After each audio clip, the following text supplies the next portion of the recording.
أعوذ بالله من الشيطان الرجيم.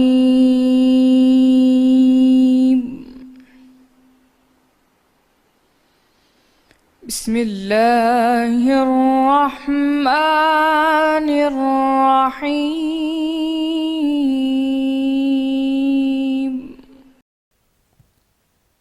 اے پیغمبر، کافروں اور منافقوں سے لڑو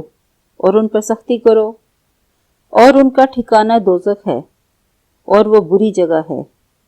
یہ اللہ کی قسمیں کھاتے ہیں کہ انہوں نے تو کچھ نہیں کہا، حالانکہ انہوں نے کفر کا کلمہ کہا ہے اور یہ اسلام لانے کے بعد کافر ہو گئے ہیں اور ایسی بات کا قصد کر چکے ہیں جس پر قدرت نہیں پا سکتے، اور انہوں نے مسلمانوں میں عیب ہی کون سا دیکھا ہے سوائے اس کے کہ یا انہوں نے انتقام نہیں لیا مگر اس بات کا کہ اللہ نے اپنے فضل سے اور اس کے پیغمبر نے اپنی مہربانی سے ان کو دولت مند کر دیا ہے۔ تو اگر یہ لوگ توبہ کر لیں تو ان کے حق میں بہتر ہوگا، اور اگر منہ پھیر لیں تو اللہ ان کو دنیا اور آخرت میں دکھ دینے والا عذاب دے گا، اور زمین میں ان کا کوئی دوست اور مددگار نہ ہوگا۔ اور ان میں بعض ایسے ہیں جنہوں نے اللہ سے عہد کیا تھا کہ اگر وہ ہم کو اپنی مہربانی سے مال عطا فرمائے گا تو ہم ضرور خیرات کیا کریں گے اور نیکوکاروں میں ہو جائیں گے، لیکن جب اللہ نے ان کو اپنے فضل سے مال دیا تو اس میں بخل کرنے لگے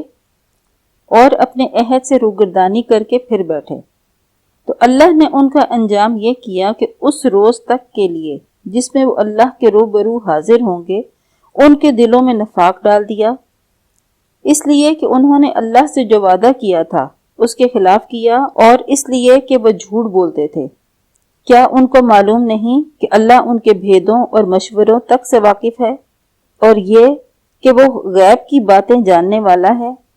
اور ذی استطاعت مسلمان دل کھول کر خیرات کرتے ہیں، اور جو بیچارے غریب صرف اتنا ہی کما سکتے ہیں جتنی مزدوری کرتے اور تھوڑی سی کمائی میں سے بھی خرچ کرتے ہیں، ان پر جو منافق تان کرتے ہیں اور ہنستے ہیں، اللہ ان پر ہنستا ہے اور ان کے لیے تکلیف دینے والا عذاب تیار ہے۔ تم ان کے لیے بخشش مانگو یا نہ مانگو، بات ایک ہے۔ اگر ان کے لیے 70 دفعہ بھی بخشش مانگو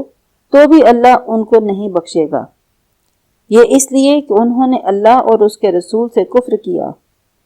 اور اللہ نافرمان لوگوں کو ہدایت نہیں دیتا۔ صدق اللہ